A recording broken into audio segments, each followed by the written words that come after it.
Elijah Cross had been writing since before sunrise, and the mountains had not once let him forget it. The trail climbed through stands of ponderosa pine, needles rust-colored underfoot where the season had already begun turning, and twice he'd stopped to study the sky before deciding it wasn't ready to snow. Not yet. He noted the direction of the wind, the thinness of the light, the way frost still clung to shadowed bark past mid-morning. Small things.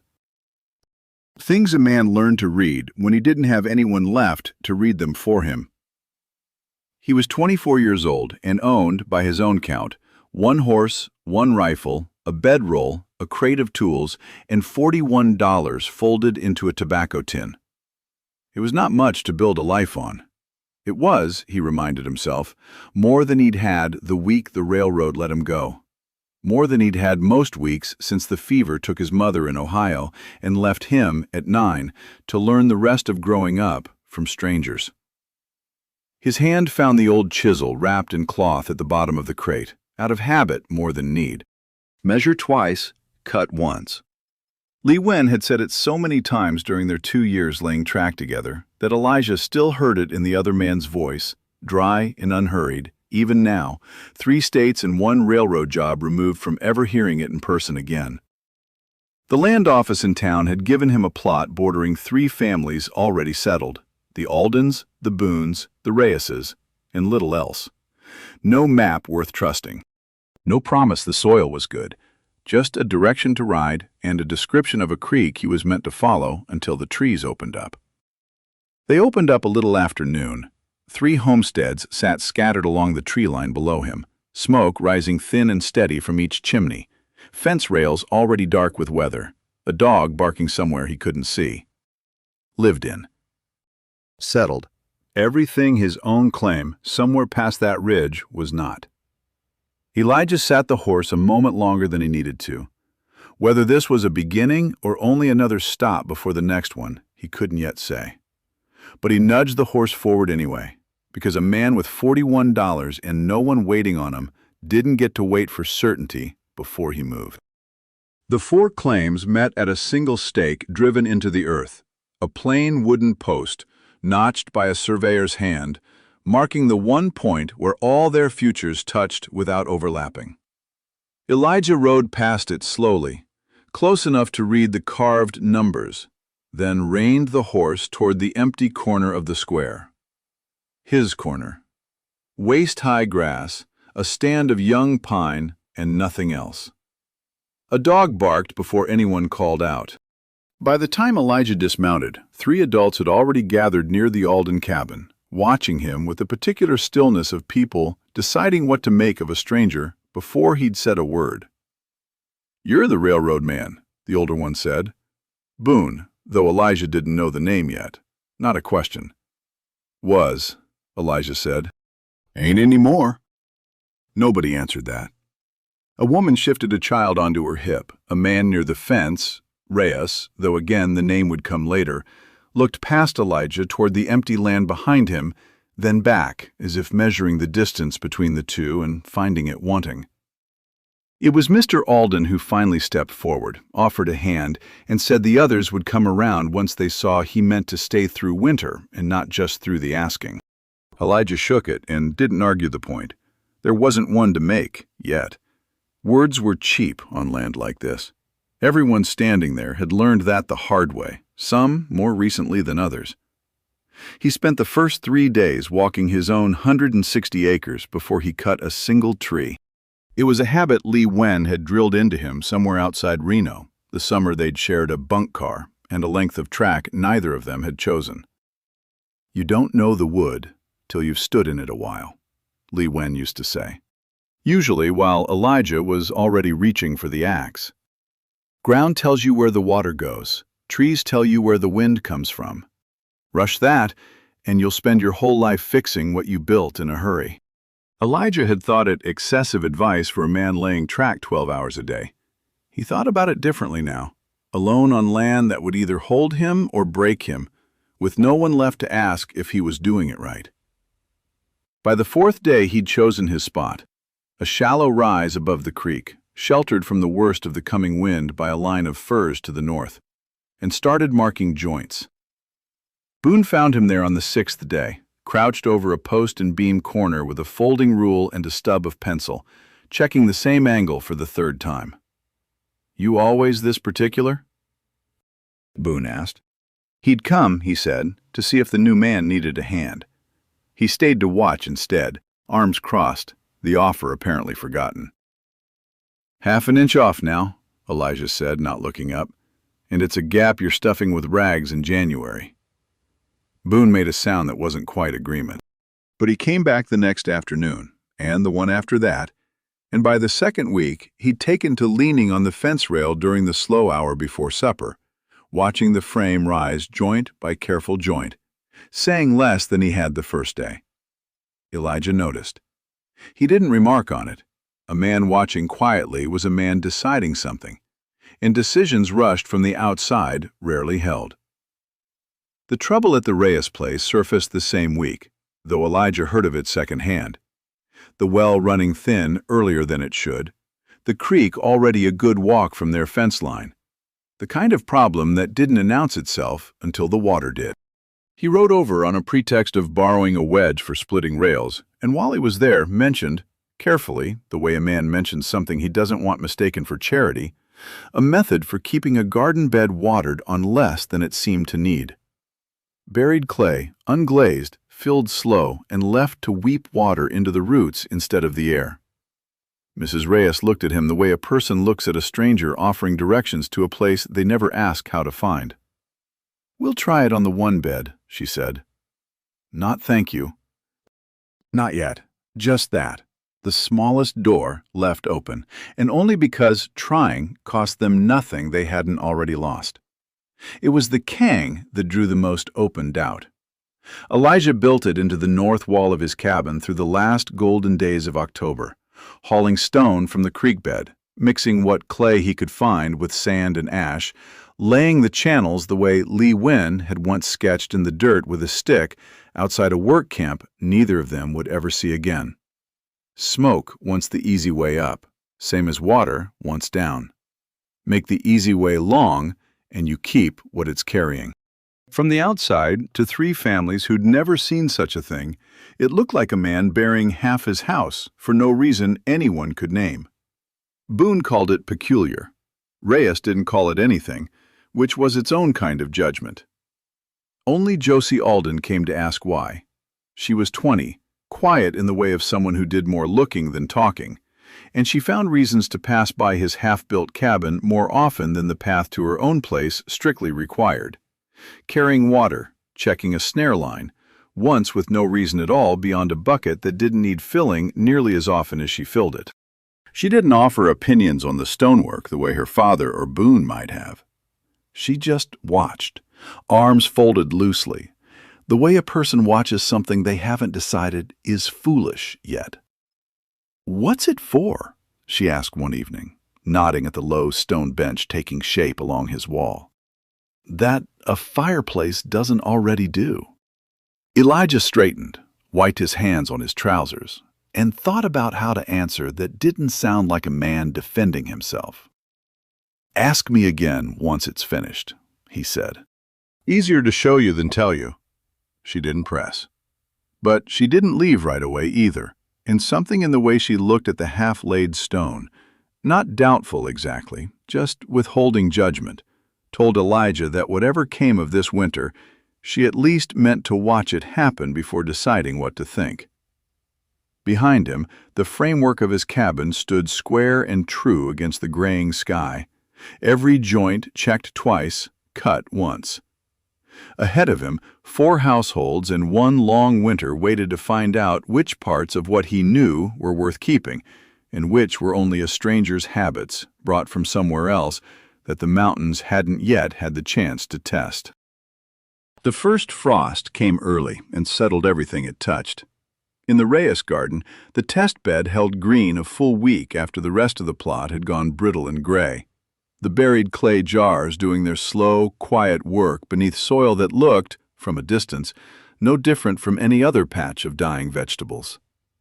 It was Mrs. Reyes who noticed first, kneeling to check, saying nothing to her husband for 2 more days before she finally admitted the obvious out loud. "Dig 2 more," she told him.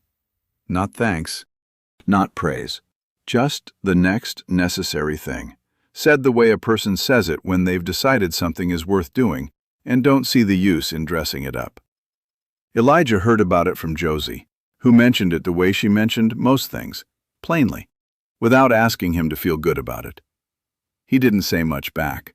But that night, alone in the half-finished cabin, he thought of Lee Wun's hands demonstrating the same trick years earlier outside a work camp in the Sierra foothills, and felt, for the first time since arriving, something close to certain he hadn't wasted the knowledge carrying it this far.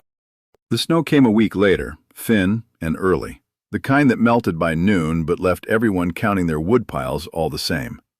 Elijah's pile, by the second week of real cold, had barely shrunk. Boone noticed it before anyone said a word about it. Noticed the thin, short-lived smoke rising from Elijah's chimney compared to his own. Noticed the stacked cordwood along the north wall that hadn't moved in days. He didn't ask outright. He watched a while longer, the way he'd watched the framing go up in October, filing it away rather than spending it on a question he wasn't ready to hear the answer to yet. Josie asked first. She'd taken to sitting near the low stone bench some evenings, more out of habit now than curiosity, and one night she pressed her palm flat against the warm face of it and looked up at him like she'd finally decided the question was worth spending. "Why send the smoke under the bed at all?" she said, "instead of straight up the chimney where it wants to go?" Elijah crouched, picked up a stick, and drew a line in the dirt floor.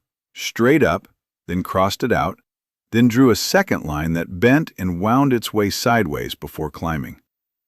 "Smoke goes straight up, it takes the heat with it," he said. "Send it around first, under the stone, back and forth a while. The stone holds what the smoke would have wasted. Fire goes out, stone still giving it back for hours after." He tapped the warm surface under her hand. "Not the smoke keeping you warm. It's the stone." Josie kept her palm on the warm stone a moment longer, turning the explanation over the way she turned most things over before deciding whether to ask the next question. "Where's a man learn to build something like this?" she said, laying track. "Didn't learn it laying track." Elijah set the stick down. "Learned it from a man who did." Lee Wun worked the same stretch of grade one did, 2 years, outside Reno. His people build these back where he's from, some province up north of China. Cold enough a man to die without one some winters. He showed me the shape of it one evening we'd nothing better to do. Drew it out in the dirt, same as I just did for you. He paused, then added, plainer, "Wasn't mine to begin with, just mine to carry this far." Josie considered that a moment, without the surprise he'd half expected. "And he just gave it to you? A stranger?" "Wasn't much of a stranger by the second year," Elijah said. "Man teaches you to read a mountain's weather off the color of the sky. You stop thinking of him as one." She didn't say anything else about it that night, but the next time Boone came around to squint dubiously at the stonework, it was Josie who told him, before Elijah had to, exactly whose idea it had first been. And if anyone in that small cluster of homesteads thought less of the Kang for having come from so far outside their own experience, none of them said so out loud again. The next morning, before either of them had said a word about it further, Elijah rose to a fire long dead and a hearth still holding its warmth from the evening before. And when Josie came by an hour later with an excuse about borrowed twine, she pressed her hand to the stone again without being told, and smiled like she'd expected exactly that. The Boone roof gave out 3 days after the first hard snow. It wasn't a dramatic failure, just water finding a seam it shouldn't have, the pitch too shallow to shed the wet snow before it packed and melted and packed again until a dark stain spread across the ceiling boards above the children's beds. Boone came to Elijah's door himself, which cost him something Elijah didn't remark on, and asked, plainly, if he'd take a look. It was the first time anyone had asked instead of merely allowed. Up on the roof the next morning, Elijah ran a hand along the offending seam and thought, unbidden, of Li Wen crouched over a leaking supply shed somewhere east of the Sierra crest, muttering at a plank that had been nailed down too eager and too flat. "Don't fight the wood against the water," he'd said. "Let the water find its own way down, and build the wood to help it, not stop it." Elijah reset the pitch, laid the boards to shed rather than trap, and by mid-afternoon the seam ran dry, even as fresh snow fell steady around them. Boone stood below, watching longer than the job required. "You always fix things like that," he said. "Like you already know how they're going to fail before they do?" Elijah didn't have a good answer for that. Not one he was ready to give a man he'd known 8 weeks. He said something about paying attention, and let it go at that. The days shortened fast after. More than once, Josie found reason to walk beside him, hauling split wood back from the tree line, saying little, the snow falling steady enough that conversation felt like an extravagance neither of them needed. It was enough, some evenings, just to work the same stretch of cold together and let the quiet stand in for whatever neither of them had decided yet to say outright. Winter had not yet shown its worst. Everyone standing in that small cluster of homesteads knew it. The way people who've weathered one western winter always know, what's coming isn't finished introducing itself. But something had shifted in the weeks since the first frost. Small, unremarked, the kind of change that didn't announce itself so much as accumulate, the way heat gathers slowly in stone before anyone thinks to call it warm. Boone asked to learn it outright, no more circling the question the way he had all autumn. He came by on a gray afternoon with the roof still fresh in both their minds, stood at the edge of the unfinished stonework a long moment, and said what he'd apparently been turning over since the day he'd first noticed the thin smoke and the untouched woodpile. "Show me how it's built," he said. "Not just watch, build it." They started that week, working the north wall of the Boone cabin in the hours between chores, Elijah laying out the first channel and then stepping back to let Boone's hands do the next one under his eye rather than his own. It went slower that way. Neither of them minded. It was over the 4th or 5th course of stone that Boone noticed the joints in the wooden frame Elijah had set to anchor the hearth. Not nailed, but fitted, tongue-driven snug into a cut socket, no metal in it at all. "Nails would have been faster," Boone said. "Nails hold 2 boards next to each other," Elijah said, working the chisel.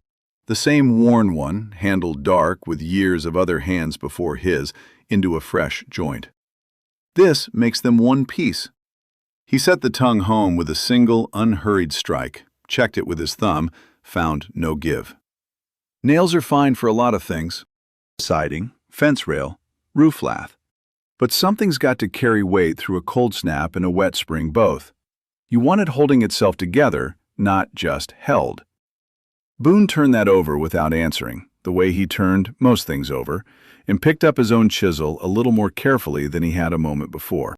The channel Boone built himself 3 days later, without Elijah at his elbow, drew poorly from the first fire. He'd spaced the courses too close together, eager to finish before the next snow, and the draft that should have pulled steady through the stone instead sat sluggish and thin, more smoke lingering in the room than climbing. Boone was ready to tear the whole thing out by the time Elijah arrived. Said as much, plainly, embarrassed in the particular way of a man who'd been so sure of a thing right up until it failed him. "Don't pull it apart," Elijah said. "It's not wrong. It's just tight." He knelt, ran a hand along the channel, found the narrowed gap where Boone's impatience had crowded 2 courses closer than they needed to be. "Smoke needs room to move, same as water needs a slope to run. Give it too little, it backs up on you, same as anything else would." He widened the gap by less than the width of 2 fingers. The next fire drew clean. Boone didn't say much about it afterward, but he came around more often after that, less to be shown and more simply to work alongside, the 2 of them falling into the kind of quiet, companionable labor that didn't require much talk to mean something. The Aldens meant to build one too. Everyone understood as much, without anyone quite saying it.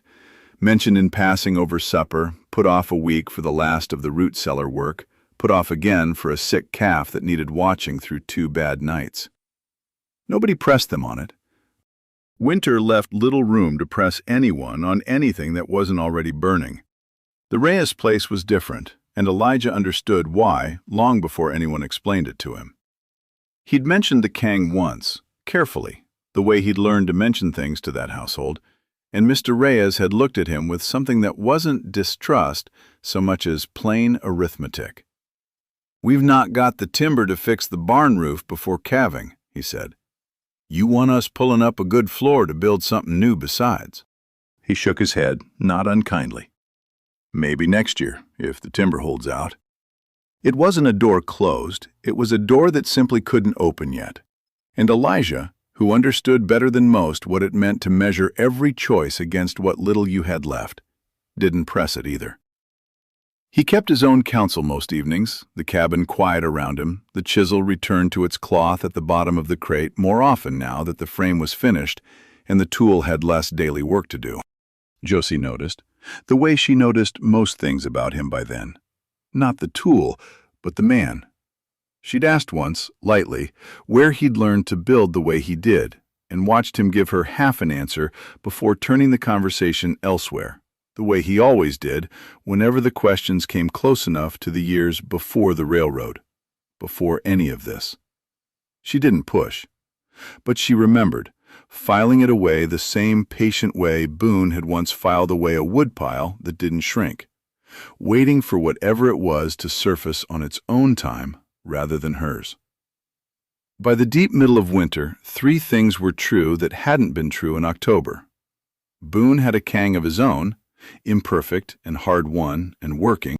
The Reyes garden bed, buried under a foot of snow, held a memory of green that no one in that household had forgotten.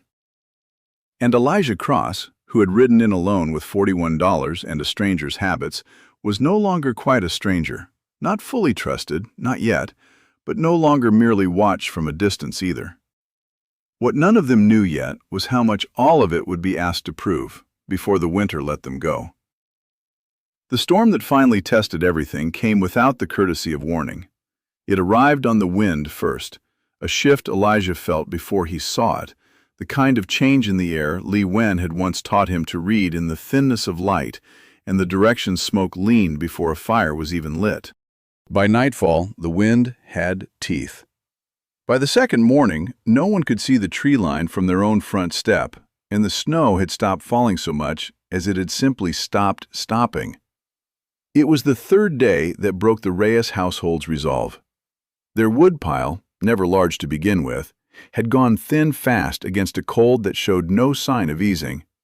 And when Mr. Reyes finally admitted as much, coming through drifts to Boone's door rather than his own pride, carrying his youngest wrapped against his chest, nobody asked why he hadn't come sooner.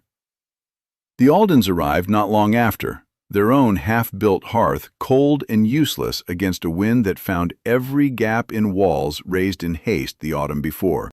By dusk of the 3rd day, 4 households had become 2. Everyone crowded into the only structures in that small cluster of homesteads still holding real warmth against the storm. Elijah's cabin took the Reyes family and the youngest of the Aldens. Boone's took the rest. For a night and half a day it held. The Kangs did exactly what Stone and Patience had promised they would. Fires banked low to stretch the wood, warmth radiating steady from beneath sleeping bodies packed closer than any of them would have chosen under gentler circumstances. A boy of 6, tucked against his grandmother's side in Elijah's cabin, woke once in the deep of the second night and said, in the small, flat voice of a child too tired to be frightened properly, that the fire had gone out. "It has," the old woman said, her hand already resting on the warm stone beneath them. "But the bed hasn't." The boy didn't ask anything further. He didn't need to. It was at Boone's place, past midnight on the 4th day, that the wind finally found the flaw Elijah had left behind. He'd built that channel in haste back in early winter, Boone eager to finish before worse snow came, Elijah letting the pace outrun his own better judgment for the one time all season. He'd meant to add a second baffle near the stove mouth, a simple sliding stone to check the draft when the wind came from an unfamiliar quarter, and he'd told himself there'd be time enough to finish it properly once the weather settled. The weather had not settled. And when the storm's wind finally swung hard out of the north instead of its usual western pole, it found the unbaffled channel and drove the smoke back the way it had come, thick and low, filling the room faster than anyone could think past the panic of it. Boone was on his feet before Elijah had fully understood what was happening, already reaching for a fire iron, already saying they'd tear the whole thing down before it choked the children sleeping nearest the stone. Don't. Elijah's voice wasn't loud. It didn't need to be. He was already moving past Boone toward the stove mouth, already feeling along the channel's edge for the seam he knew was there because he was the one who'd left it unfinished. It's not the stone. It's mine to fix. Give me the light. He worked fast in the smoke and the dark, more by memory of his own hands than by sight, found the narrow gap where the baffle should have sat, wedged a flat stone into the opening at an angle that would force the draft back toward the chimney instead of the room, and held it there, coughing, until the pull of the fire caught and steadied, and the smoke began, slowly, to bend away from the sleepers and climb where it belonged. It took the better part of an hour. Nobody spoke much during it. There wasn't anything worth saying that the work itself wasn't already answering. While Elijah knelt in the smoke, fixing what his own haste had left undone, it was Josie who kept the rest of two crowded households from coming apart around him. She was the one who moved the youngest children to the far corner, away from the worst of the smoke, without being asked. She was the one who split what dry wood remained evenly between both fires, instead of letting either run short while the other burned freely. Who found blankets enough for everyone by simply deciding where every spare one in the cabin belonged, and saying so plainly enough that no one thought to argue. When Mrs. Reyes's hand shook too hard to manage the youngest child's boots, it was Josie who knelt and did it for her, talking low and steady the whole time about nothing in particular. The way a person talks to keep a room calm, rather than to say anything that matters. Nobody had asked her to take charge. She simply had, the way water finds the low ground without being told to. By the time Elijah straightened from the stone, hands blackened, throat raw, the fire drawing clean again, he looked up and found Josie already watching him, not with the careful, withholding look she'd worn back in October, but something steadier, something that had decided, somewhere in the last hour, what it thought of him for good. Neither of them said anything about it. There wasn't room, that night, for anything but the storm. It broke on the 6th day, the wind falling off first, the sky clearing pale and hard behind it. 4 households climbed out from where they'd huddled to find the world scoured white and silent, wood stores thin, nerves thinner, and something else besides. A fact none of them could unknow now, tested the way only a real winter could test it. The Kangs had held. The flaw in one of them had nearly cost them dearly, and had been fixed by the same hand that built it, in the middle of the very night it mattered most. Nobody thanked Elijah outright. It wasn't that kind of community, and he wasn't the kind of man who'd have known what to do with it if they had. But when the Reyes family finally made their way back across the snow to their own cold house, Mr. Reyes paused at Elijah's door long enough to say, without much ceremony, that come the spring thaw, he thought he could spare the timber after all. It wasn't gratitude exactly. It was something closer to the truth finally catching up to what the winter had already proven. Spring came the way it always did in that country, reluctant, then all at once. Snowmelt swelling the creek loud enough to hear from every cabin door within a week of the first thaw. The Aldens finished their Kang before the ground had fully softened, working through the last cold nights with an urgency that had nothing left to prove and everything to do with simple readiness for the winter after this one. By early May, the Reyes family had begun theirs too, Boone showing up with timber he could spare now that his own roof no longer needed watching. Elijah lending the hours he could between his own planting, the work going faster for 4 sets of hands than it ever had for one. Nobody called it charity. It was only what neighbors did. Once neighbors had decided, that's what they were. One morning, fitting a new door frame against a spring still cold enough to bite, Elijah ran his thumb along a joint he'd cut back in October and found it exactly as tight as the day he'd made it. No gap for the wind to find, no give where the wood had shrunk and swelled through months of hard weather. He thought briefly of a voice that had once told him summer wouldn't say whether he'd done it right. Only winter would say that. Winter had said it now, plainly enough, and moved on without further comment, the way winter always did. The Oyas kept working through the dry start of the season, though nobody spoke of them much anymore. There wasn't need to. While the Aldens and the Boones still eyed their water barrels with the caution of people who'd learned not to trust an early thaw, the Reyes garden was already green. First in the valley, rows of new growth pushing up out of soil that had never once gone thirsty enough to notice the difference. No one asked how. No one needed to. By late summer, the fields below the 4 homesteads had gone the deep, settled green of things that had finally taken hold. Root and rain and one hard winter behind them all, doing the slow work no single season could have managed alone. Elijah spent an August evening setting new fence posts along the line between his land and the Aldens. Josie working the far end of the same rail with the easy competence of someone who no longer needed to be shown how. They didn't talk much. There wasn't a great deal left that needed saying out loud, not after a winter that had said most of it for them, in stone and smoke and the small accumulated proof of one season surviving into the next.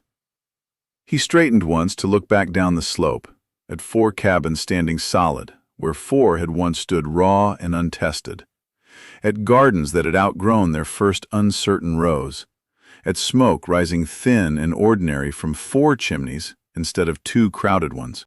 It looked, from here, like something that had simply always been there. It had not. He knew better than anyone how much of it had been built one careful joint at a time, by hands that hadn't always known if the effort would hold. "Elijah?" Boone's voice carried up from the far side of the fence line, unhurried, entirely unremarkable. "Bring the hammer over when you're done. Posts leaning on my end." "Be right there," Elijah called back, and reached for the tool without a second thought. He set the hammer down a moment later on the flat stone by his door, beside the old chisel, wrapped in cloth gone soft with years of handling, still carried out of habit more than need. He looked at it a moment. Then he picked up the hammer again and went to see about Boone's fence, the evening settling gold and unremarkable over land that, a year ago, had belonged to no one at all.